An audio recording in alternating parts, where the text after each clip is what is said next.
This is a lecture on disk storage performance for Comp 375 Computer Architecture and Organization at North Carolina A&T State University.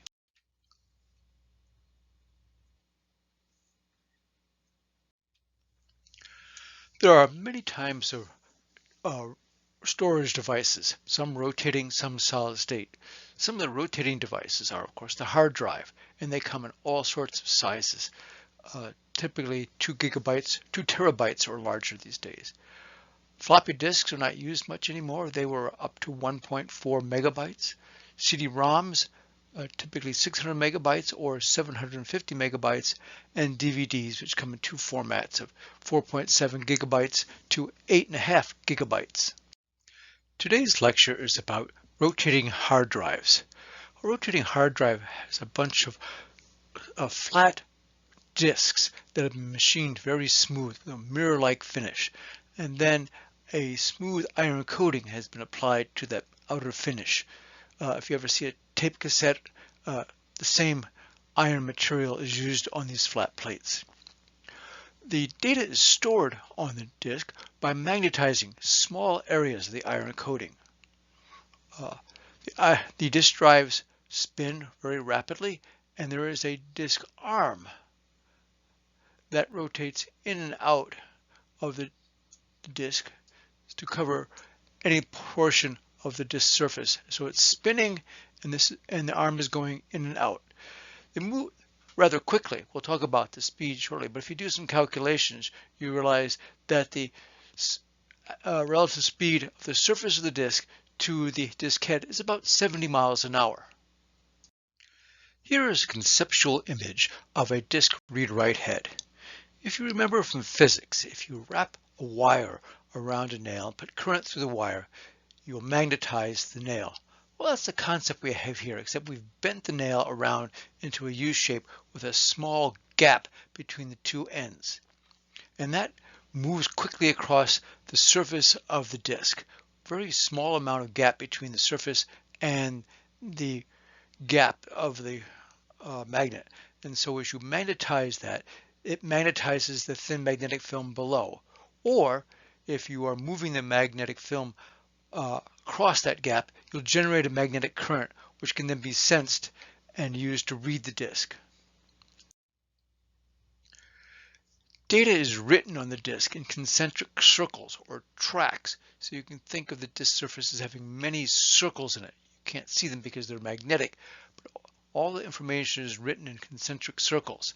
There are blocks of data on these circles called sectors, and each sector has a header which identifies which sector it is in case the disk happens to read the wrong sector, and also an error check or correction code at the end. The arm of the disk moves out to the proper distance from the center and waits for the data to come around and then reads that information. Many disks have a series of platters, and if you line them up, all the tracks in one distance from the center are called a cylinder. Here's an image looking at it where we have concentric circles going around the disk. Your data can be written as several sectors of information along the track. All the heads move together, so all the tracks, top and bottom of each platter that line up that you can read without having to move the arms, are called a cylinder. It's usually advantageous to write all the data on a cylinder before writing onto another cylinder, as that way you don't have to move the head. Here is a picture looking at the side. We have the platters that are spinning around. We're looking at it from the side, so there's the center of it. And then the arms move in and out from the edge to the center of the spinning disks, and they move to the appropriate position so that it can read the particular track that it wants to read. It writes on both the top and the bottom of each platter, so you get information on both sides of the platter. So if you have 3 platters, you have 6 surfaces that you can read and write, and the information moves out. So the arms here, and then the heads at the end. The head is at the end of the arm. So we refer to the sector or block as the smallest unit that can be written on a disk. The granularity of a disk is the block, and they're often 512 bytes, although many of the newer drives are now 4096 bytes or 4K bytes. So the information is written in blocks, and the blocks in a circle form a track, and all the tracks that are the same distance from the center, or all the tracks that can be read without moving the head, form a cylinder. Each sector has a header and a trailer, or a checksum at the end, or error correcting code. So as the head moves, or the data moves under the head, it reads the header to make sure you've got the right information, reads all the data and the error correcting code, and then makes sure that the data is written correctly and there weren't any errors in reading.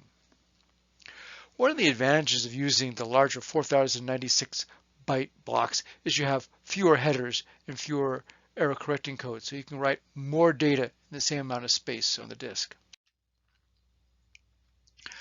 To read or to write data on the disk, the operation is pretty simple.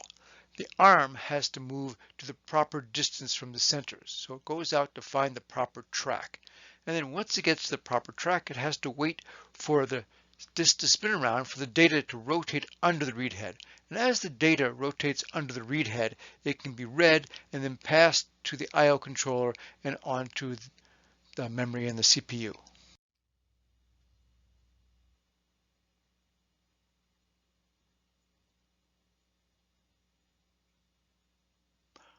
Remember that if you have 4 platters, you have 8 surfaces.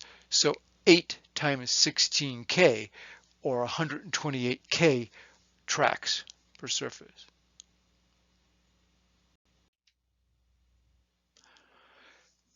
So when you read a disk, we're often concerned about how fast is the disk going to work. There are 3 components to the performance of a disk. One is the seek time. How long does it take to move the head from whatever position it is now out to the desired position on the disk, to the proper radius from the center, or the proper track. And once it gets to the proper track, how long will it take for the data to rotate around and reach the read head? And then there's the transfer time. How long will it take for the data to go underneath the read head? The first 2 items, the seek time and the rotational delay, depend on where the head was before you wanted to read the information. So we can not give an accurate information for any particular situation, but we can determine averages on how long it might take, or maximums and minimums. The seek time, or the time it takes to move the head from wherever it is now to where you want it, is determined by the design of the disk. How fast can you move the head? Since the arm is a physical device and you want to move it very fast, physics are involved. If you remember F equals ma, the mass times the acceleration, so it tries to accelerate the disk as fast as it can, get it to move to where you want, and then decelerate it so it'll stop at the right position. They make the disk arms as light as possible so that they can move them as quickly as possible with the least force. When you buy a disk, the manufacturers will generally tell you the average seek time. They will probably also include the maximum seek time. That is, how long does it take to move the head from the inside to the outside, the longest possible seek. And then they'll tell you how long does it take to seek from one track to the next track. Often the time to take to one track to another is a considerable portion of the average seek time, because the time involved includes speeding up the head, slowing it down, getting it to the right position, and making sure that it isn't vibrating once it gets to the end.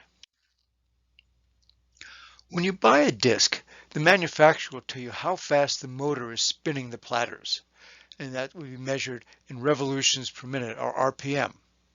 If you know the revolutions per minute, then you can calculate the milliseconds per revolution. Disks operate in the millisecond realm. So if we want to figure out how long it's going to take to copy information, we'll need to know how fast is the information rotating. So you can convert revolutions per minute to milliseconds per revolution by taking 60 seconds per minute times 1,000 milliseconds per second, or 60,000 milliseconds per minute and divide that by the revolutions per minute. The per minutes drop out, the seconds drop out, and you're left with the units of milliseconds per revolution. Now that's how long it takes for the data to spin around. When you're waiting for your data to come under the head, if you're really lucky, then just as your head gets the proper track, the data that you want comes rotating around and the delay is 0.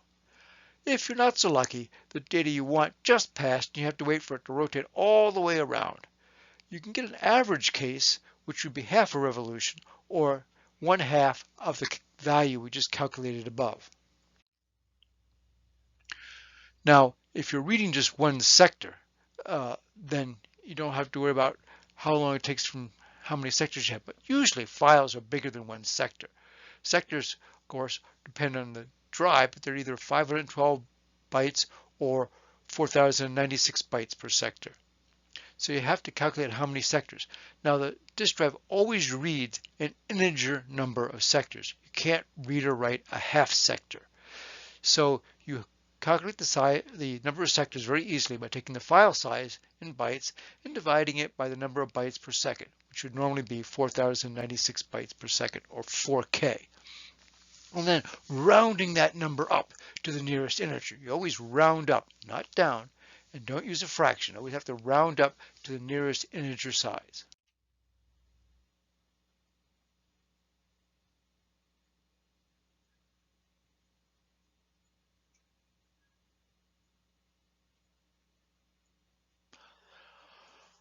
Okay, if you take 5K of file and you divide it by 4096, which is conveniently 4K, so you just divide 15K by 4K, you get 3.75K. But remember, you can't do fractions, so it has to round up to exactly 4 sectors. So it will require 4 sectors to hold 15K file. The transfer time is how long does it take for the data to travel under the head. If the data is spinning around, it has to move under the head for the head to read it. So we can easily calculate that. We need to know how many sectors are on the track. So once we know how many sectors are on the track, or how many sectors can be read in one revolution, then we can divide how many sectors in the file, which is the number we calculated just previously. Divide the number of sectors in the file by the number of sectors, and that gives us the fraction of a track that has to be read in order to read the file. Multiply that by how long it takes for one disk revolution. In other words, if the information takes half a track, then it's going to be 1/2 a revolution time, and that gives you the transfer time. So now we have the 3 parts: the seek time, the rotational delay, and the transfer time. So let's look how this works with a real disk drive. This is a rather old disk drive, but they provided all the specifications for the disk. We can see the disk spins at 7200 RPM, which is pretty standard for disks. The seek time's 8.9 milliseconds on average, which is about average for disks of a few years ago. Another important number is that there are 63 sectors per track, and there's 512, or 1/2 K. Remember, it's easier to work with kilobytes, so 512 bytes is 1/2 a kilobyte. Okay, so we want to figure out how long it takes to read one block, one 512 byte block. So first thing we need to know is how fast does this thing rotate? Well, if we have 60,000 milliseconds per second, or per minute, excuse me, 60,000 milliseconds per minute, divide that by 7,200 revolutions per minute, and we get 8.33 milliseconds per revolution. Okay, using the data from the table previously, we can see that the seek time is 8.9 milliseconds.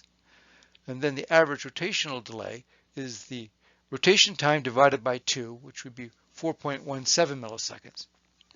We only wanted to read one sector, and there were 63 sectors in a spin, so it's 1/63 of the spin time, which is 0.13 milliseconds. So we add all these values up, and we get a total of 13.2 milliseconds. So it would take 13.2 milliseconds on the average to read a single block from this disk. You'll note when reading a small block that the seek time is by far the largest component of the time it takes to read the disk. Here's a calculation to read two 512 bytes, assuming they are right next to each other. Of course, the rotation time is the same, the seek time is the same. The only difference is that now we have two sectors instead of one sector, so the transfer time is twice as long. This makes only a very small difference in the total time. Previously, it took 13.2 milliseconds to read one block. It takes 13.3 milliseconds to read two adjacent blocks. For small files, the longest amount of the time to read a file is the seek time. How long does it take to move the arm out to a particular position? And then data has to spin around. If you spin the disk faster, it reduces the rotation time and the transfer time, although it has no impact on the seek time. On the other hand, if you buy a more expensive quality disk that rotates faster, they usually also engineer it so that the seek time is smaller. When you are reading and writing data, is particularly useful if it's read in one contiguous series of sectors on the same track, so that you don't have to seek again. In other words, if you need to read two sectors that are one sector right after another, it takes 13.3 milliseconds. On the other hand, if you had to read two blocks that were randomly located, not next to each other, then we can just multiply the time it takes to read one, 13.2 milliseconds times 2, and it gives you 26.4 milliseconds. So you see that it takes significantly longer to read two randomly located blocks instead of one consecutive block. That's why operating systems often have a defragmentation utility that will rearrange the files in your disk. Any files that are split into multiple locations will be relocated on the drive so they're all consecutive, so the system doesn't have to seek multiple times to read the file. So here's a calculation. How long does it take to read a 10K file? Okay, well, how much data is it going to take? How much space on the disk? Well, on this drive we have 512 bytes, or half a K. Remember, a K is 1024. So here 10K divided by half K gives us 20 sectors for the file. And then the rotational time again is 60,000 milliseconds per minute divided by 7,200 revolutions per minute, and that gives you 8.33 milliseconds. So using those numbers, the seek time again comes from the specifications of the disk. The rotational delay is half the time it takes to rotate, and the transfer time is 20 sectors divided by 20 sectors per 63 sectors per revolution. That gives you 20/63 of a revolution. Multiply that by the revolution time, and you get 2.64 milliseconds. Add it all up, and you get 15.7 milliseconds. Try calculating the read time yourself. Pause the video until you've calculated your answer.